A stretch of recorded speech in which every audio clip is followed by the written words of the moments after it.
अस्सलाम वालेकुम। आज हम डिस्कस करेंगे नावल वुदरिंग हाइट्स, जो कि लिखा है एमिली ब्रॉन्टे ने। Emily Bronte.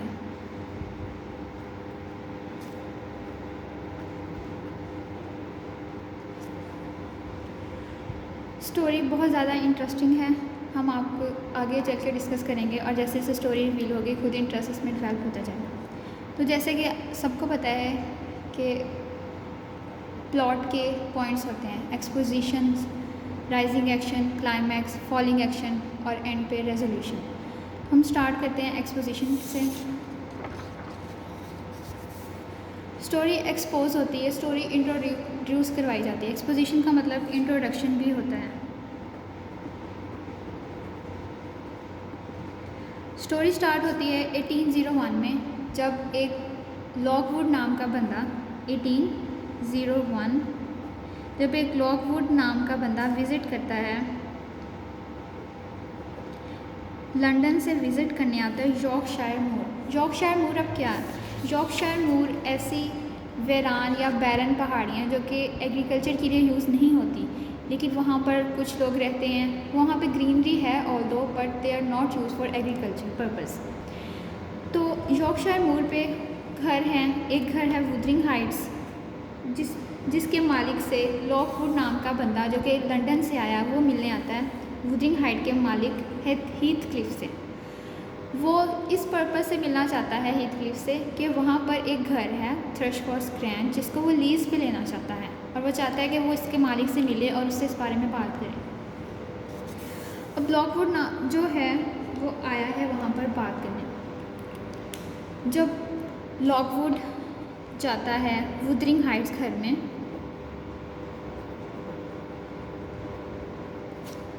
वुदरिंग हाइट्स में वो घर बैरन होता है, कोल्ड होता है, डार्क घर होता है। और उसका जो मालिक होता है हीथक्लिफ, वो बहुत ही क्रूएल सड़ियल सा होता है। उसने घर में कोई नहीं होता सिवाय उसके कुछ मुलाजमों के, कुछ नौकरों के, और वो खुद रह रहा होता है। उसने बहुत सारे डॉग्स रखे होते हैं अपने पास।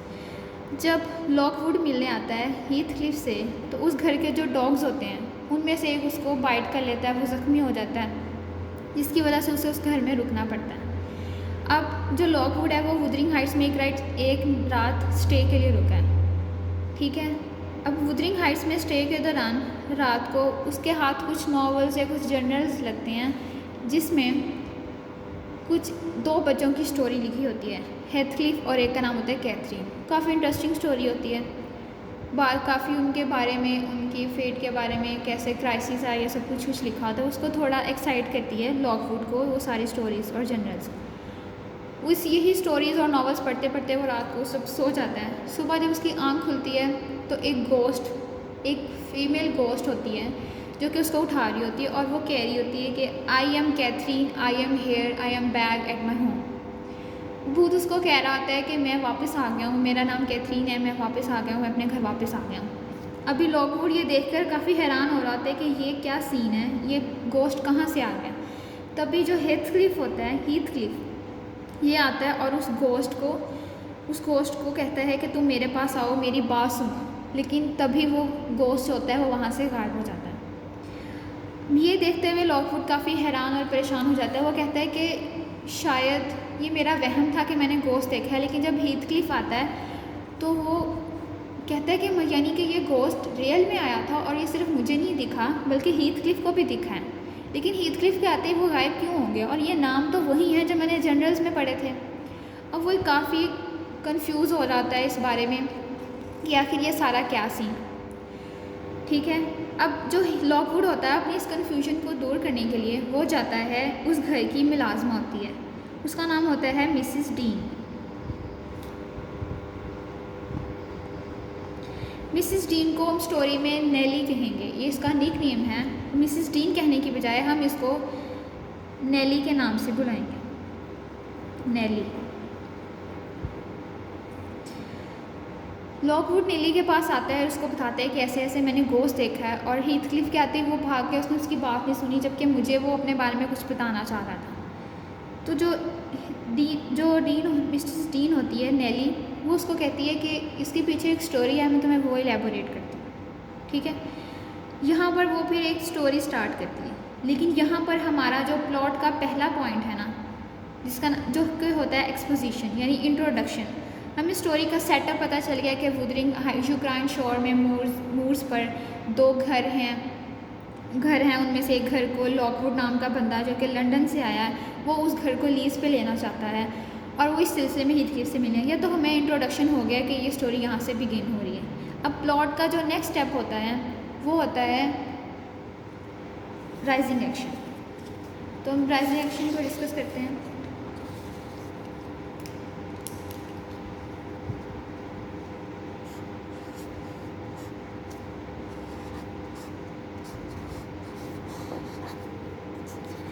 राइजिंग एक्शन में क्या होता है? राइजिंग एक्शन में जो हमें इंट्रोडक्शन करवाया जा रहा होता है, उसके बाद स्टोरी एक हिसाब से सही तरीके से स्टार्ट होती है। आहिस्ता आहिस्ता हमारे सामने स्टोरी रिवील हो रही होती है, पॉइंट्स आ रहे होते हैं, हमारा इंटरेस्ट डिवेल्प हो रहा होता है। तो राइजिंग एक्शन में यही सब काम हो रहे होते हैं। अब राइजिंग हमें पहला स्टेप तो हो चुका था, हमें इंट्रोडक्शन हो चुका था हर बंदे के बारे में। अब नेक्स्ट राइजिंग एक्शन में क्या होता है कि मिसिस डीन जो कि नेली हैं, वो बता रही हैं, नेली बता रही हैं कि जो था वुदरिंग हाइट्स घर है, उसका असल मालिक हैं mister Ansha, mister and Mrs Ansha.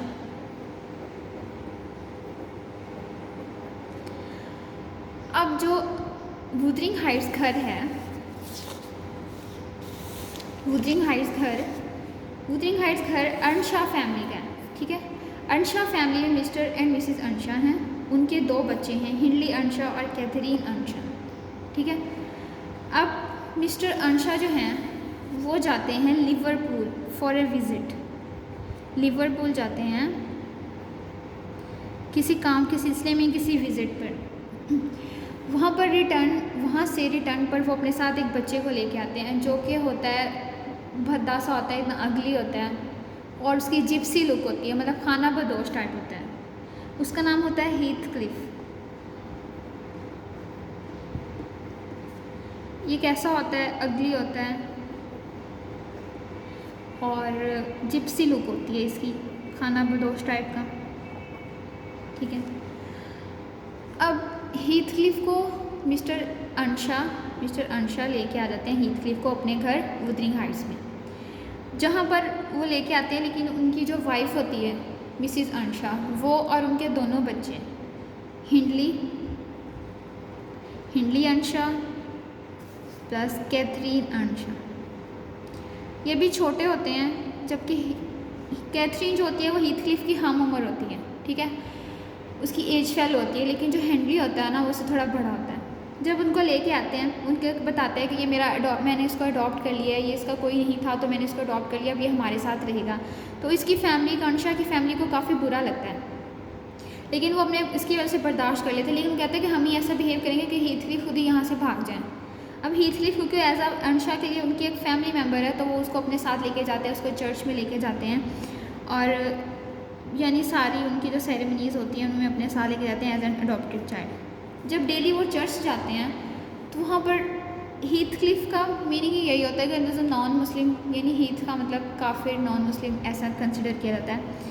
तो जो चर्च में जब जाते हैं ना, तो लोग इसको देखकर बातें बनाते हैं कि ये कौन है, ये अंशा का अपनी फैमिली के जैसा क्यों रखा है। वो चाहते हैं शायद इसका इलिजिमेट चाइल्ड है, इसका नाजायज़ बच्चा है मिस्टर अंशा का, जिसको वो लेके आते हैं। और क्या ये बैप्टाइज हुआ है, क्या ये क्रिश्चियन बना है, लोग ऐसी बातें करते हैं और उसके नाजायज़ होने पर भी बातें करते हैं। अभी हिंडली और कैथरीन पे इस बात का बुरा असर पड़ता है। मिसेस अंशा भी काफ़ी बुरा मानती हैं और कहती हैं कि ये कैसी बातें हो रही है हमारे बारे में। हिंडली को इस बारे में काफ़ी गुस्सा चढ़ता है, वो अपने दोस्तों को भड़काता है, गली में बच्चों से ये मरवाता है, ये सारे उसको मारता है, उसको खुद भी उसके साथ बुरा बिहेव करता है, उसके बुरे अल्फाज यूज़ करता है उसके लिए। लेकिन हीथक्लिफ सब कुछ बर्दाश्त कर रहा होता है।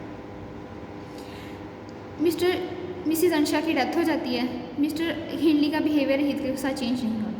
जो मिस्टर अंशा होता है वो हिंडली को समझाता है कि तुम अपनी हरकतें से बाज आ जाओ, वरना मैं तुम्हें यहाँ से कहीं दूर भेज दूँगा और फिर तुम हमसे भी दूर हो जाओगे।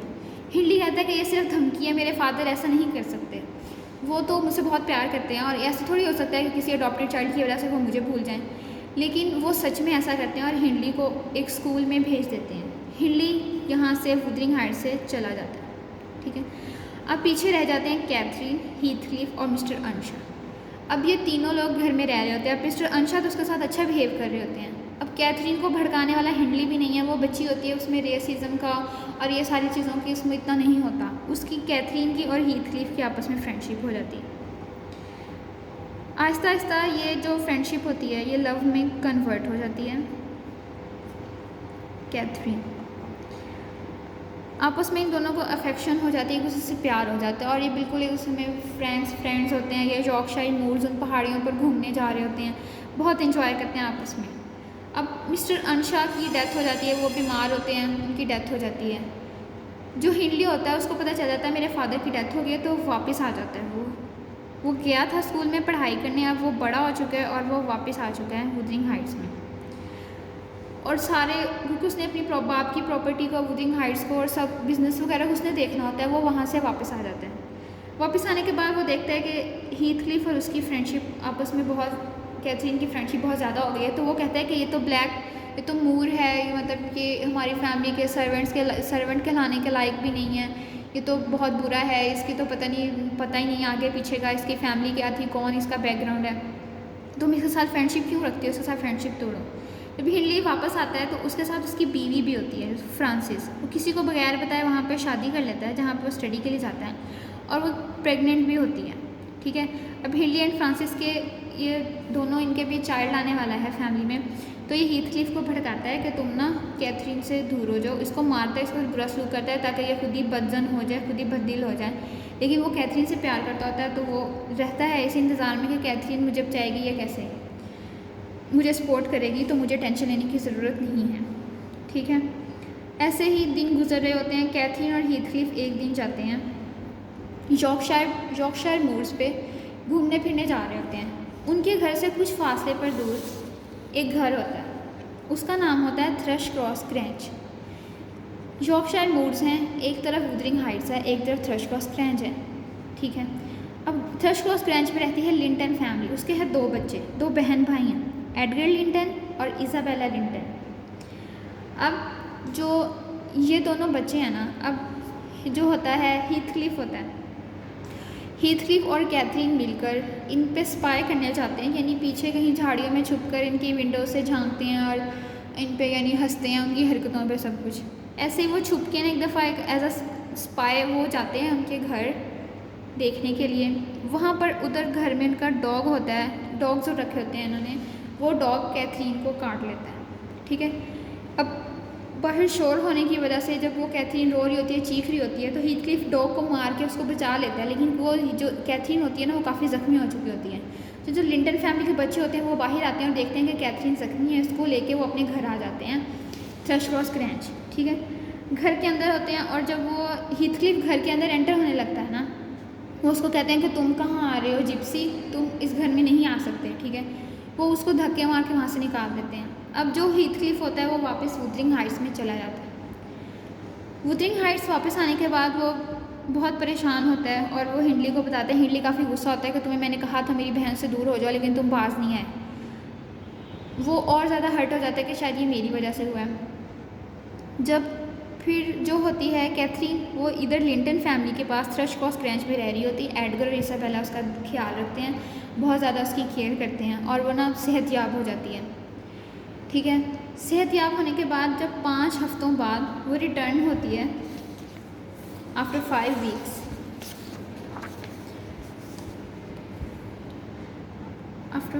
वीक्स, वो वुदरिंग हाइट्स वापस आ जाती है और उसकी लुक बिल्कुल ही चेंज हो गई होती है, क्योंकि Linton family Wuthering Ansha family से काफ़ी ज़्यादा अमीर होती है। उनके एजुकेटेड होते हैं, दोनों बहन भाई पढ़े लिखे होते हैं और काफ़ी सुलझे हुए, और एडगर जेंटलमैन होता है, तो काफ़ी उसकी ना लुक चेंज हो जाती है।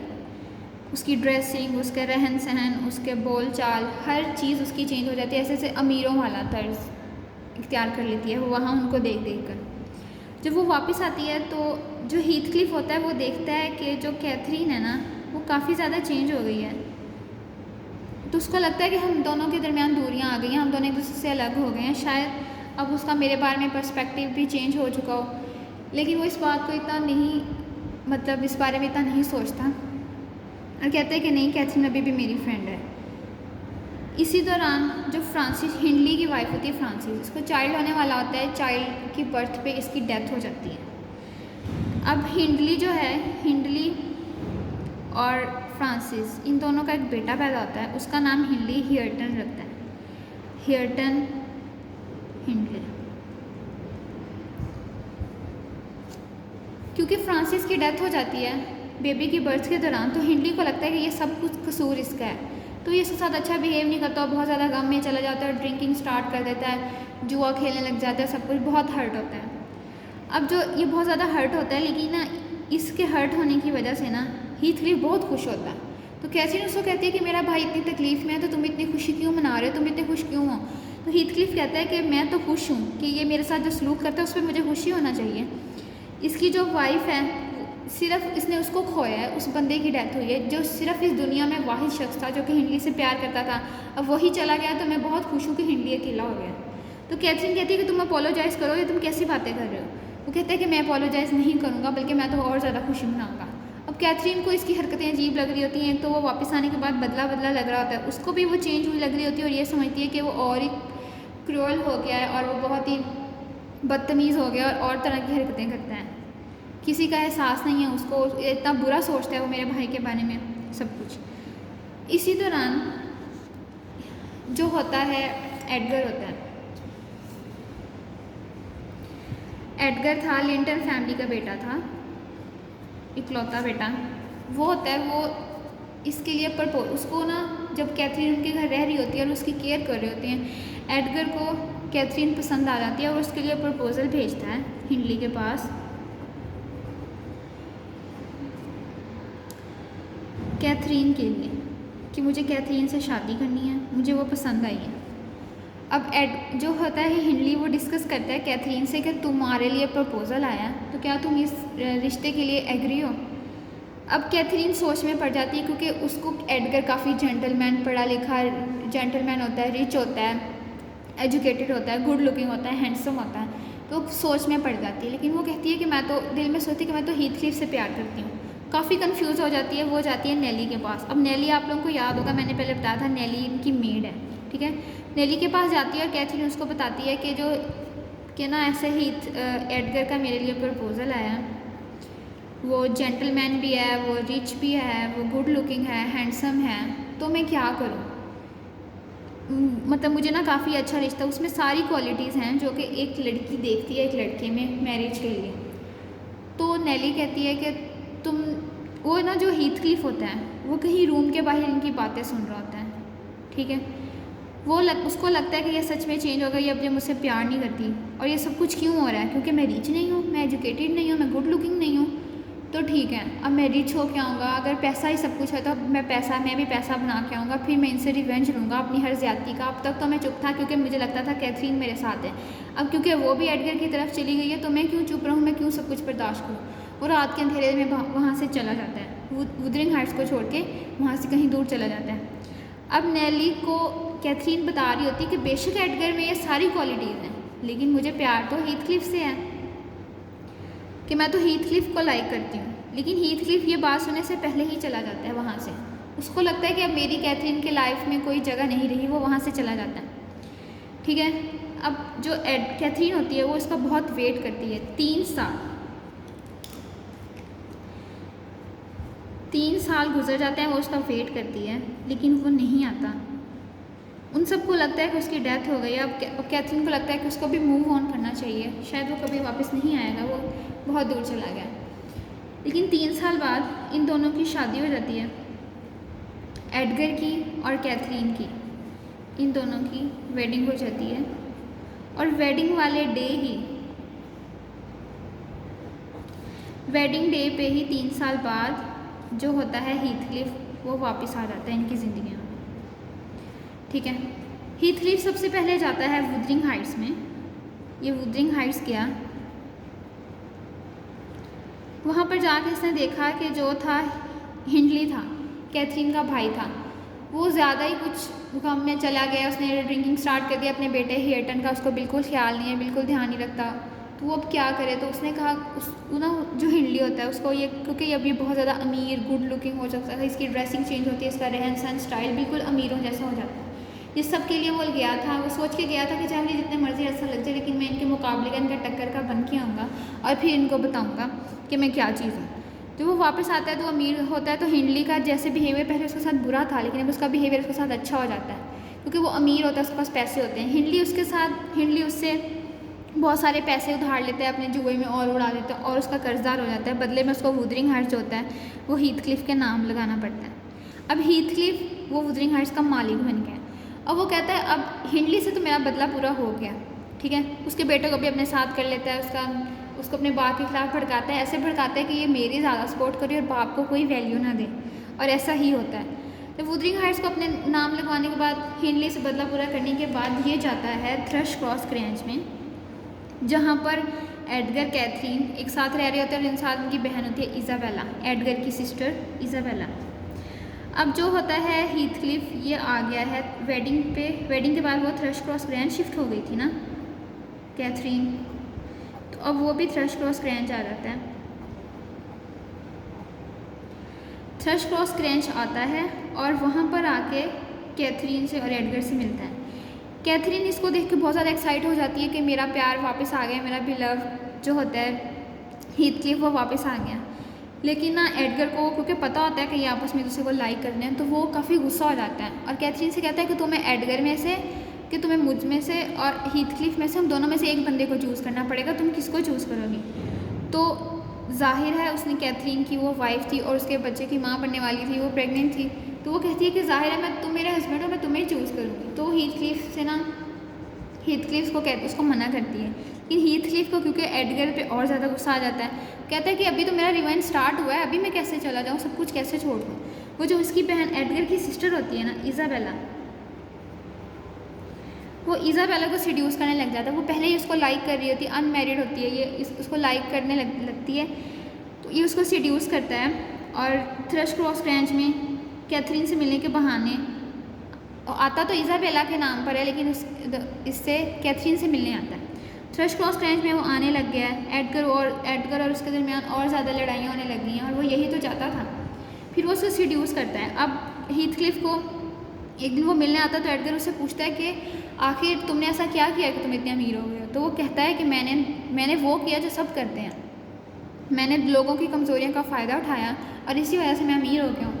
तो अब एडगर को ना उसकी हरकतें कुछ ठीक नहीं लग रही होती। जो हीथक्लिफ होता है, जब इज़ाबेला एडगर से कहती है कि मैं हीथक्लिफ से शादी करना चाहती हूँ, तो वो एडगर कहता है कि नहीं, मैं तुम्हें इस सब की परमिशन नहीं दूंगा, क्योंकि मुझे पता है वो ठीक नहीं है, वो शायद हमारी प्रॉपर्टी के लिए तुमसे शादी करता है। इज़ाबेला उसकी एक नहीं मानती और भाग के हीथक्लिफ से शादी कर लेती है, ठीक है। ये भी हीथक्लिफ का ही प्लान होता है कि हम दोनों भाग के शादी कर लेते हैं, क्योंकि तुम्हारा भाई तो मेरा दुश्मन है, तो कभी तुम्हें और मुझे शादी नहीं करने देगा। वो भाग के वहाँ से शादी कर लेते हैं। अब जो इज़ाबेला है और हीथक्लिफ, ये दोनों आपस में शादी कर लेते हैं और कहीं दूर शिफ्ट हो जाते हैं। ये इसके साथ बहुत मतलब ये लोग कुछ अर्सा साथ रहते हैं, लेकिन इसका बिहेवियर इसके साथ बहुत ज़्यादा ख़राब हो जाता है, हत्ता कि इज़ाबेला की बर्दाश्त से बाहर हो जाता है। वो उसको बहुत मनाती है कि हम लोग नई ज़िंदगी शुरू करते हैं। कहता है नहीं, जब भी मैं तुम्हारी आंखों में देखता हूँ, तुम्हें देखता हूँ, मुझे तुम्हारा भाई एडगर याद आता है और मुझे फिर याद आता है कि उसने मुझसे मेरा प्यार कैथरीन को मुझसे दूर कर दिया, ठीक है। तो इज़ाबेला काफ़ी हर्ट होती है उसकी बातों से, लेकिन वो फिर भी ट्राई करती है कि शायद मेरा हस्बैंड मेरे साथ ठीक हो जाए, मेरी बात मान ले, हम फिर से एक हैप्पी मैरिड लाइफ गुजारें, लेकिन ऐसा नहीं होता। अब हीथक्लिफ जो होता है वो वुदरिंग हाइट्स वापस आ जाता है इज़ाबेला के साथ, ठीक है। इज़ाबेला के साथ वो वापस आ गया, लेकिन आते ही ना वो वापस थ्रश क्रॉस ग्रेंज में उनके साथ मिलने जाता है। थ्रश क्रॉस ग्रेंज में जब मिलने जाता है तो वो देखता है कि कैथरीन प्रेग्नेंट होती है और उसके बेबी होने वाला होता है। तो वो हीथक्लिफ कहता है कि मैंने बहुत कोशिश की कि मैं इज़ाबेला के साथ एक नई ज़िंदगी शुरू कर सकूँ, लेकिन मेरे लिए मुमकिन नहीं, मैं तुम्हें नहीं भुला सकता या मैं अपनी नई ज़िंदगी स्टार्ट नहीं कर सकता। तो कैथरीन के सामने अपना लव कन्फेस करता है कि मैं तुमसे प्यार करता हूँ। तो कैथरीन कहती है कि काश हम दोनों ही मर जाते, काश हम दोनों ही मर गए होते। तो वो आगे से पूछता है कि तुमने क्यों दिया धोखा, तुमने हम दोनों को धोखा क्यों दिया, जब तुम जानते थे मुझसे प्यार करते हो, तो तुमने एडगर से शादी क्यों की और हम दोनों को धोखा क्यों दिया। कैथरीन उसका कुछ आंसर नहीं करती। उसके बाद जो कैथरीन होती है वो एक बेटी को बर्थ देती है और ख़ुद मर जाती है। एडगर काफ़ी सदमे में चला जाता है और अपनी बेटी का नाम वो अपनी बीवी का नाम पे ही रखता है। इसका नाम कैथरीन अर्नशॉ था, इसकी बीवी का नाम, वो अपनी बेटी का नाम रखता है कैथरीन लिंटन। अब इस कैथरीन, ये कैथरीन और ये कैथरीन आपस में मिक्स ना हो जाए तो हम इसको नेक्स्ट कैथी कहेंगे, एज अ निक नेम हम इसको कैथी। ओके, ठीक है। अब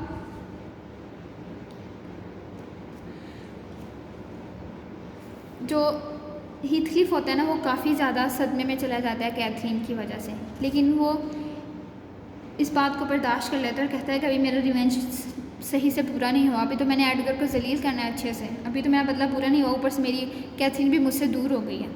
वो इज़ाबेला को छोड़ देता है। इज़ाबेला अपने भाई के पास वापस आती है। वो कहती है कि मुझे ना उसने हीथक्लिफ ने धोखा दिया है, मैं आपके पास वापस आती हूँ। कहते हैं नहीं, जब तुम गई थी तो हमने सारे रिश्ते और हर चीज़ ख़त्म हो गई थी, अब तुम्हारा और मेरा आपस में कोई रिलेशन नहीं है, अब तुम उसी के पास जाओ जिसकी वजह से मुझे छोड़ के गई थी, हम सबको धोखा दे के गई थी।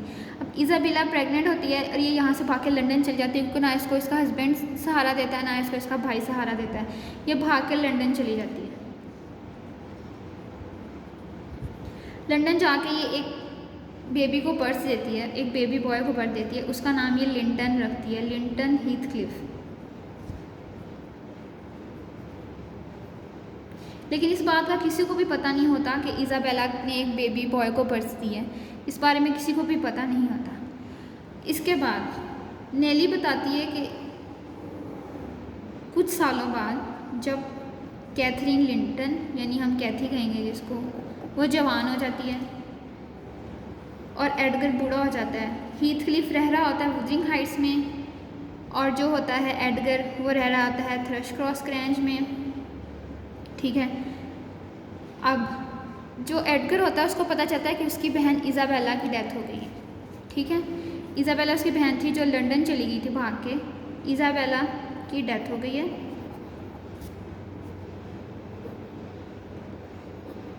ठीक है, और उसकी बहन का एक बेटा भी है लिंटन। वो कहता है कि मैं लिंटन को अपने पास वापस ले आता है। वो लिंटन को अपने पास वापस ले आता है अपने घर कहाँ पर, थ्रशक्रॉस ग्रैंज में। अब थ्रशक्रॉस ग्रैंज के अंदर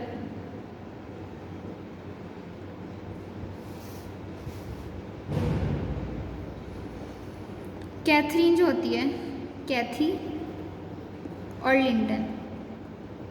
लिंटन कौन, इज़ाबेला और हीथक्लिफ का बेटा, और कैथी कैथरीन और एडगर की बेटी। ये दोनों रह रहे होते हैं एक साथ, इन दोनों की आपस में अफेक्शन हो जाती है, एक दूसरे से प्यार करने लग जाते हैं, ठीक है। और ये जो है एडगर इस बात से कुछ हद तक मुत्तफिक होता है, कुछ हद तक राज़ी होता है, लेकिन उसको लग नहीं रहा होता कि लिंटन जो कैथी को खुश रखेगा, इसलिए वो उसको डिनाई करता है कि तुम इससे दूर रहो।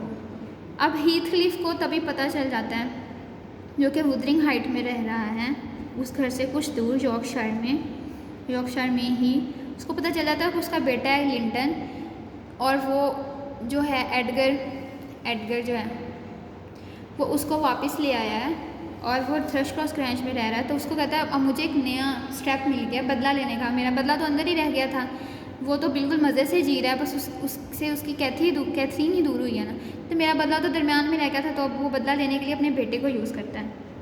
वो अपने कहता है कि मुझे मेरा बेटा लिंटन वापस कर दो।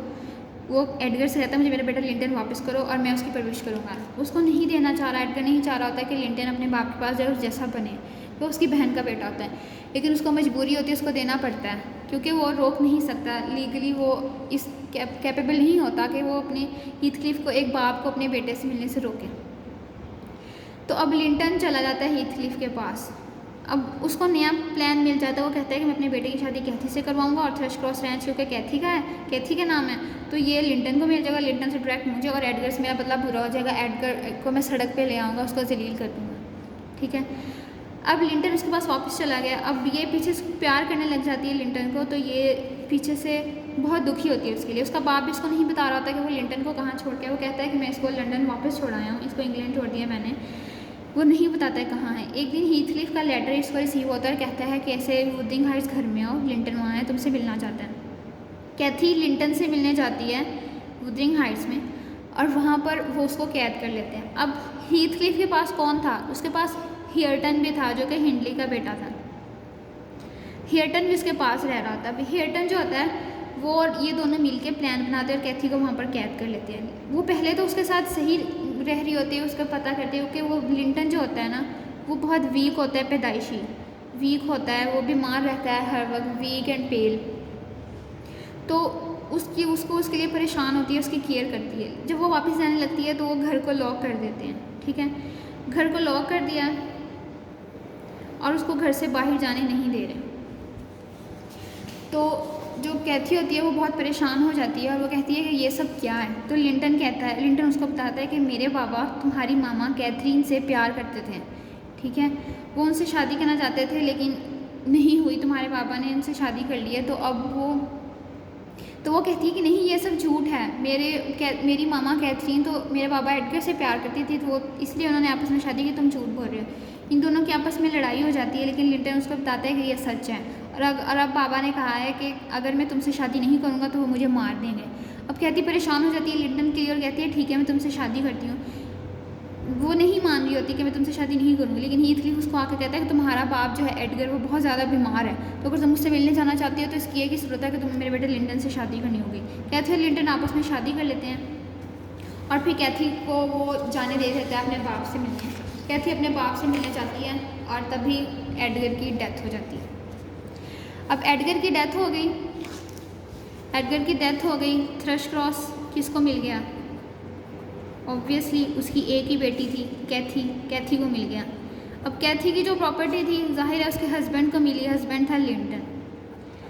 कुछ दिन तो जो हीथक्लिफ होता है कैथी को उसके बाप के घर रहने देता है और कहता है कि जब तक बरियल सेरेमनीज़ और सारी वो डेथ के बाद की जो सेरेमनीज़ होती हैं वो हो जाएं तब तक तुम रह लो। जब उसकी डेथ की सेरेमनीज़ एंड हो जाती हैं एडगर की, तो एक कैथी वापस आ जाती है लिंटन के पास, ठीक है।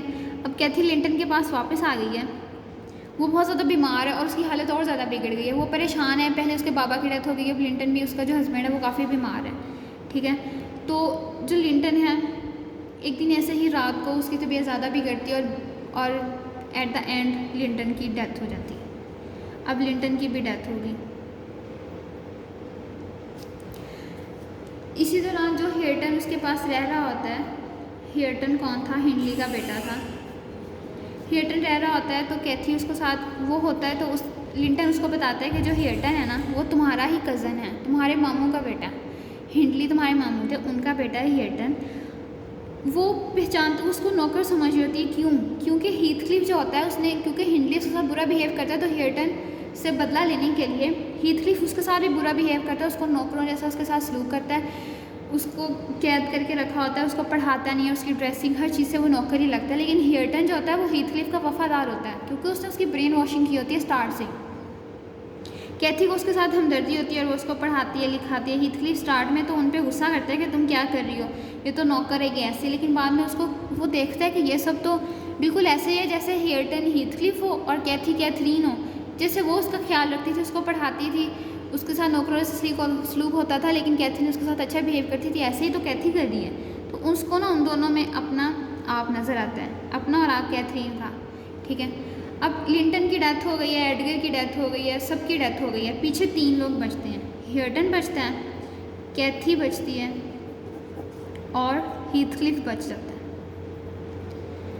ठीक है। यहाँ तक हमारा एंड हो गया। जो प्लॉट का सेकंड स्टेप होता है राइजिंग एक्शन, यहाँ तक स्टोरी राइज हो रही थी, हमारा इंटरेस्ट डेवलप हो रहा था स्टोरी के अंदर। अब आएगा क्लाइमैक्स। क्लाइमैक्स टर्निंग पॉइंट होता है, ये बिल्कुल पीक होती है इंटरेस्ट की, जब स्टोरी का एक नया ही रूप हमारे सामने आ रहा होता है। यहाँ तक तो सब कुछ नॉर्मल चल रहा था, हमें पता था क्या हो रहा है। अब ये सब जो स्टोरी है मैंने बताई है, ये असल में नेली बता रही है लॉकवुड को, ठीक है। पास में जाके यानी फ्लैशबैक में जाके वो सब कुछ बता रही है कैसे ऐसे हुआ था। अब क्लाइमैक्स के ऊपर टर्निंग पॉइंट होता है, तो अब यहाँ पर आकर जो हीथक्लिफ होता है वो बताता है कैथी को कि मैं तुम्हारी माँ से बहुत प्यार करता था। ये सच है जो लिंटन ने तुम्हें बताया कि जो हीथक्लिफ है वो कैथरीन अर्नशॉ से बहुत प्यार करता था, हत्ता कि उसके मरने के बाद भी मैंने उसकी कब्र खोद के उसको देखा, उसको देखना चाहा और उसकी कब्र खोद दी मैंने दूसरी दफ़ा, और मैंने ना उसकी कब्र के पास अपनी जगह रखी है कि जब मैं मरूंगा तो मुझे उसकी कब्र के पास दफन करना। और हीथक्लिफ बताता है कि 18 साल हो गए मुझे कैथरीन का जो घोस्ट है ना वो मुझे हॉन्ट कर रहा है। Haunted by Catherine ghost. कहते कि कैथरीन मेरे ख्यालों में आती है और मुझे हॉन्ट करती है। मैंने उसको छोड़ दिया, वो मुझसे दूर चली गई, हम इस दुनिया में एक नहीं हो सके।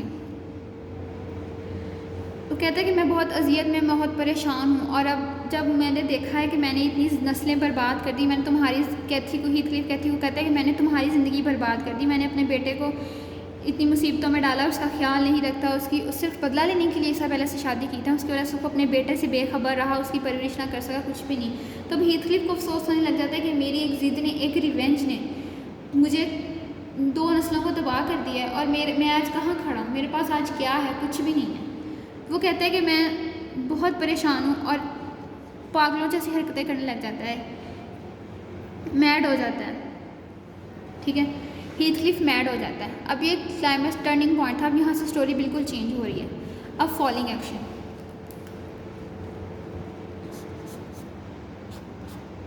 नेक्स्ट प्लॉट का स्टेप, फॉलिंग एक्शन।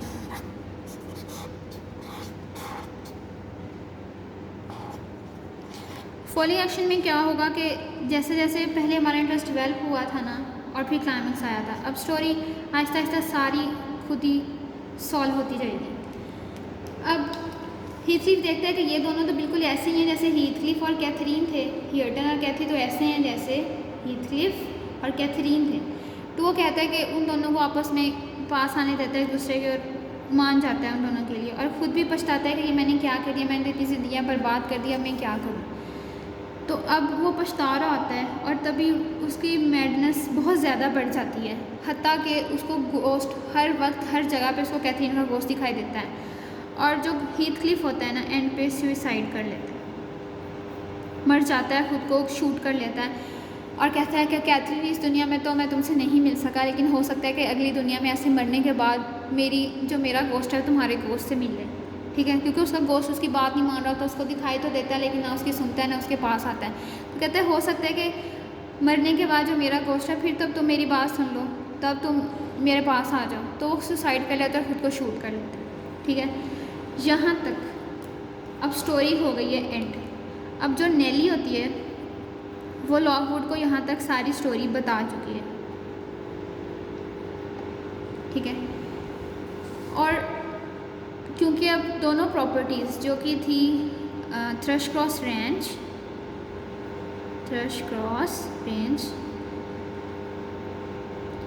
और वुदरिंग हाइट्स,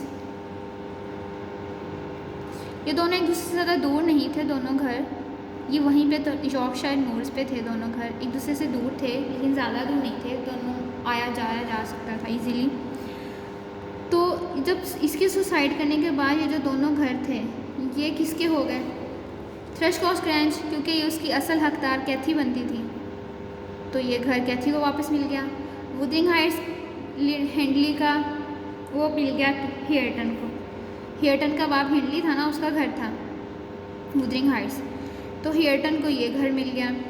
ठीक है, ये मर गया, इन दोनों को अपने घर वापस मिल गए। ओके, अब जो लॉकवुड होता है वो सारी स्टोरी सुनने के बाद ना कोई जवाब नहीं देता उस घर के बारे में। वो हॉन्टेड घर होता है वुदरिंग हाइट्स, जब वहाँ रुकता है वो वुदरिंग हाइट्स घर छोड़ के चला जाता है, लंदन वापस चला जाता है, और कोई जवाब नहीं देता उसको घर लीज पे लेना है या नहीं लेना। ठीक है, यहाँ पर हमारा फॉलिंग एक्शन भी ख़त्म हो गया, सारा थ्रिल, सारी एक्साइटमेंट, सारे सब कुछ सॉल्व हो गया, और एंड पे हियर्टन उनकी प्रॉपर्टी उनको वापस मिल गई। कैथी और हियर्टन के दरमियान लव डिवेल्प हो गया आपस में। अब एंड पे जो प्लॉट का लास्ट स्टेप होगा वो होगा रेजोल्यूशन।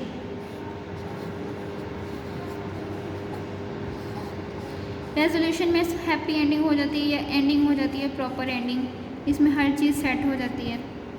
रेजोल्यूशन और एंडिंग भी हम इसको कहते हैं। रेजोल्यूशन में क्या हुआ कि लॉकवुड वापस आता है, वुदरिंग हाइट्स देखता है कि ना वुदरिंग हाइट्स में जो हियर्टन और कैथी होते हैं ना एक दूसरे को प्यार करने लग जाते हैं और कहते हैं कि हम दोनों आपस में शादी कर लेते हैं। वो कहते हैं कि न्यू ईयर के डे हम दोनों शादी कर लेंगे, और शादी करने के बाद ये दोनों वुदरिंग हाइट्स में शिफ्ट हो जाते हैं, जो कि हियर्टन का घर था। पहले इस घर को हॉन्टेड मनहूस समझा जाता था, लेकिन अब वहाँ पर न्यू ईयर के डे शादी करके एक नया जोड़ा, एक नई फैमिली स्टार्ट करने वहाँ पर आ गए हैं, जो कि कैथी और हेर्टन है। वो न्यू ईयर के फर्स्ट डे शादी करते हैं और वुदरिंग हाइट्स में आ जाते हैं। अब वुदरिंग हाइट्स वो मनहूस घर नहीं रहा, वो वैसा हॉन्टेड घर नहीं रहा। अब वो फैमिली का घर बन गया। लॉकवुड आता है और देखता है कि वो दोनों वहाँ पर खुशी खुशी रह रहे हैं और वहाँ पर अब एक वो प्रॉपर घर है, जैसे घर होता है। और यहीं पर हमारी स्टोरी एंड हो जाती है, ठीक है। अब क्योंकि वो मर जाता है, सुसाइड कर लेता है, उसकी कब्र कैथरीन के पास बन जाती है। तो ऐसा कहा गया है कि स्टोरी के बाद जो कंट्री साइड के उसके पीपल थे, यानी उनके घर के आसपास के पीपल थे, उन्होंने देखा है कि जो हीथक्लिफ होता है उसका भूत सुसाइड करने के बाद उसका जो गोश्त होता है, वो और कैथरीन का गोश्त एक साथ उन्होंने देखे हैं कि वो एक साथ घूम फिर रहे होते हैं पूरे यॉर्कशायर में होते हैं, ठीक है।